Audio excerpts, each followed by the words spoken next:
कस लें, पेट्रोल की कीमतें फिर बढ़ने वाली हैं। मिफ्ता इस्माइल की ज़ेर सदारत इक़्तिसादी राब्ता कमेटी का खुसूसी इजलास हुआ। ECC ने ऑयल मार्केटिंग कंपनियों की मार्जिन में इजाफा कर दिया है। पेट्रोलियम डीलर्स मार्जिन ₹4.90 से बढ़ाकर ₹7 फी लीटर करने की मंजूरी दे दी गई है। ज़राए के मुताबिक नए डीलर्स मार्जिन का इत्तलाक 1 अगस्त से होगा।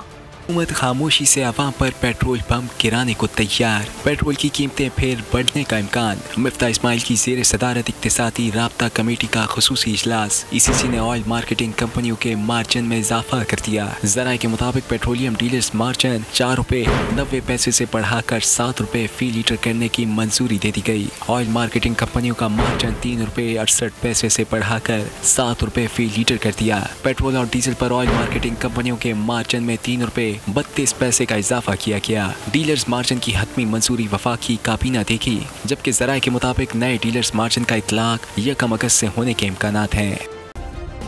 सब्सक्राइब करें और बेल दबाएं ताकि कोई खबर रह न जाए।